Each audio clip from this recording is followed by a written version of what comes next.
The wave of darkness chapter first. New York का सन्नाटा।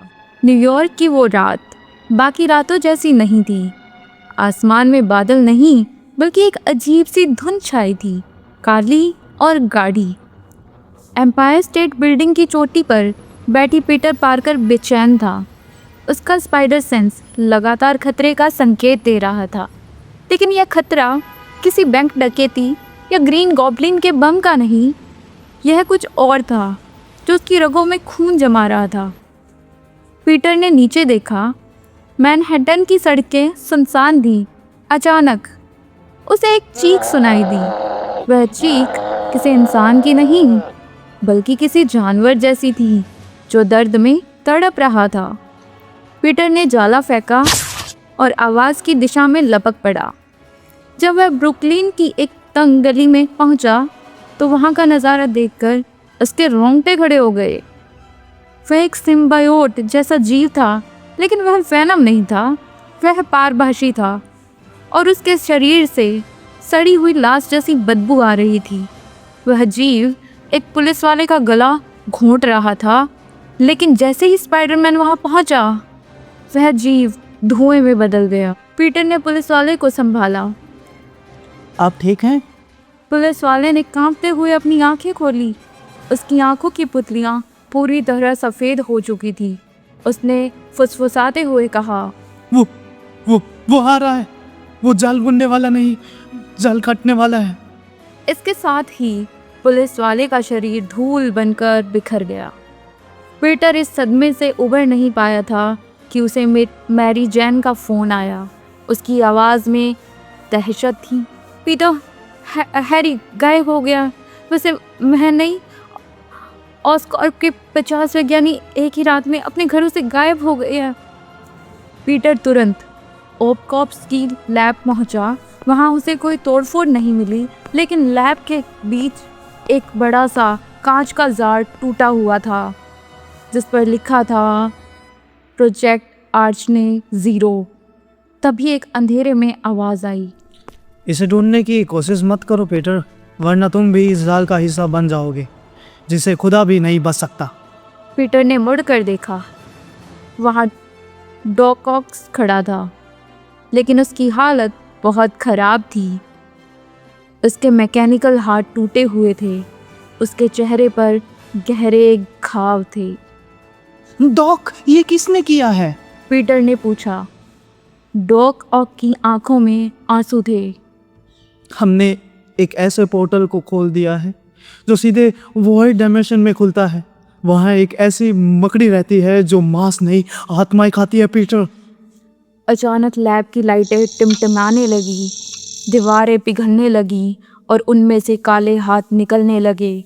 Dock okay को उन हाथों ने जकड़ लिया। पीटर ने उन्हें बचाने के लिए जाल फेंकना चाहा, लेकिन उसके हाथों से जालों की जगह खून निकलने लगा। क्या हो रहा है मेरे साथ? पीटर चिल्लाया। उसका स्पाइडर सेंस अब उसे दर्द दे रहा था। उसके दिमाग में हज़ारों चीखें गूंजने लगी। उसे दिखाई दिया कि पूरा न्यूयॉर्क शहर एक विशाल मकड़ी के जाल में फंसा हुआ है जो आसमान से लटका हुआ है, और उस जाल के केंद्र में बैठा था एक राक्षस, द सिल्क गॉड। पीटर को एहसास हुआ कि यह कोई शारीरिक हमला नहीं बल्कि एक मनोवैज्ञानिक हमला है। वह भागकर अपनी चाची के घर पहुंचा, यह देखने के लिए कि वह सुरक्षित है या नहीं।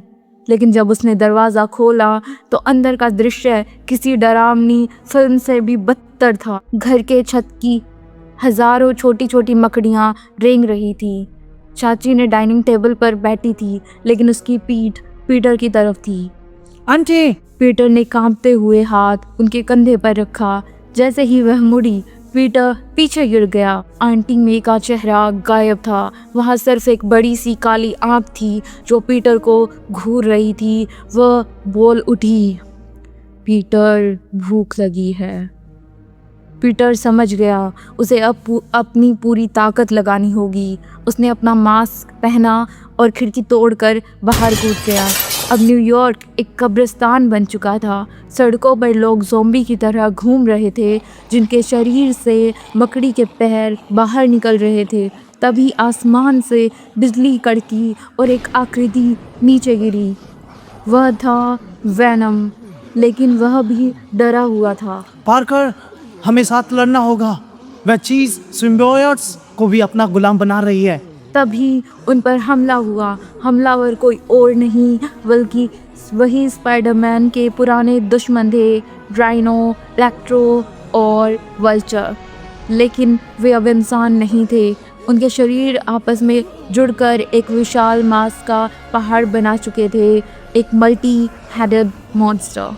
स्पाइडरमैन और वेनम ने मिलकर मुकाबला किया। यह लड़ाई अब तक की सबसे खतरनाक लड़ाई थी। पीटर ने अपनी गति का इस्तेमाल किया और वेनम ने अपनी ताकत का। पीटर ने इलेक्ट्रो के सर पर लात मारी, लेकिन वहाँ से बिजली की बजाय काला जहर निकला। पीटर ने हवा में कलाबाजी खाते हुए अपनी वेब शूटर्स के सोनिक वेव छोड़ी, जिसमें वह राक्षस कुछ देर के लिए थम गया। वेनम, इसके दिल पर हमला करो, पीटर चिल्लाया। वेनम ने अपनी बाहें फैलाकर उस राक्षस के सीने को चीर दिया। अंदर से एक चमकता हुआ पत्थर निकला, द वॉइड कोर। जैसे ही पीटर ने उस पत्थर को छुआ, उसे सारा सच समझ आ गया। यह सब कोई संयोग नहीं था। ओस्कॉप्स ने इसे नहीं खोला था। इसे खुद पीटर एक वेरिएंट ने दुनिया में से भेजा था, जो अपनी दुनिया को तबाह कर चुका था। अब पीटर की दुनिया को अपना खाना बनाना चाहता था। अचानक सामने से एक और स्पाइडरमैन निकला। उसका सूट काला और लाल था, लेकिन उस पर खून के धब्बे थे। उसकी आंखें सुलग रही थी। मैं हूँ पीटर, आप अनजान। उस अनजान स्पाइडरमैन ने कहा, लेकिन मैं वो हूँ जिसके पास शक्तियों का सही इस्तेमाल किया है। मैंने मौत को जीत लिया है। असली पीटर पार्कर ने अपनी मुट्ठियां कस ली। तुमने मौत को नहीं जीता, तुमने खुद मौत बन गए हो। दोनों के बीच भयंकर युद्ध छिड़ गया। दीवारों पर, छतों पर, हवा के वे एक दूसरे पर जानलेवा हमले कर रहे थे। डार्क स्पाइडरमैन के पास ऐसी शक्तियां थीं जो पीटर ने कभी देखी नहीं थी। वह गायब हो सकता था और पीटर के डर को हकीकत में बदल सकता था। पीटर को अपने पेरेंट्स, अंकल बेन और उन सभी लोगों की लाशें दिखने लगी जिन्हें वह नहीं बचा पाया था। हार मान लो पीटर, तुम्हारा धरती मेरी ताकत है। डार्क स्पाइडर चिल्लाया। पीटर गिर पड़ा।